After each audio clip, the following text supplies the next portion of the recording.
Magandang tanghali! Kumusta po? Narito po ulit ang update natin para sa lagay ng ating panahon. Ngayong tanghali po ng December 3, 2025. Sa ngayon po, ay patuloy pa rin natin na binabantayan ang sama ng panahon na nananatili pa rin na nasa silangan ng Bicol Region about 1,150 km east away. Na base po sa datos ng JMA o Japan Meteorological Agency, ay isa na po yan na tropical depression o mahinang bagyo at kung ganap na rin na bagyo sa datos ng Pag-asa, kung nandito na sa loob ng PAR ay tatawagin na po sa local name na Bagyong Wilma.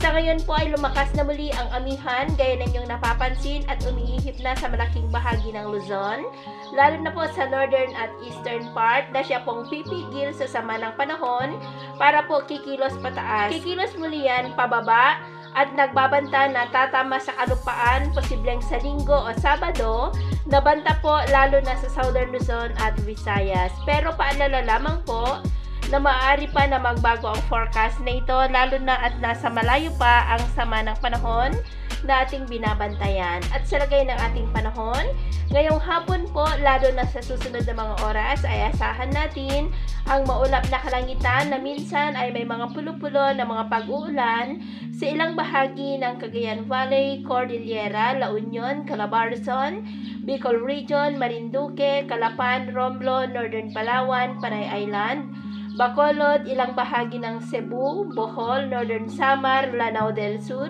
southern part ng Cotabato, ilang bahagi ng Davao at Sulu Archipelago. At mamaya, late in the afternoon, ay mas maraming lugar ulit ang makakaranas po ng mas maulap na kalangitan with isolated rains, lalo na sa may Cagayan Valley, Cordillera, ilang bahagi ng Ilocos Region, Central Luzon, Batangas, ilang bahagi ng Bicol, Mimaropa, Iloilo, Panay Island, Negros, Cebu, Leyte, ilang bahagi ng Sulu Archipelago, Zamboanga Peninsula, Northern Mindanao at Caraga. At sa atin naman pong mga baybayin, dahil sa lumalakas ng amihan ay maalon na po sa mga baybay ng Ilocos Norte, Cagayan, Babuyan Islands at Batanes na ang mga alon ay posibleng aabot hanggang po sa 2.5 to 3 meters height. Hanggat maaari po ay iwasan na muna natin ang papalaot dyan sa mga may kulay pula para po mas makaiwas sa mga sakunang pangkaragatan.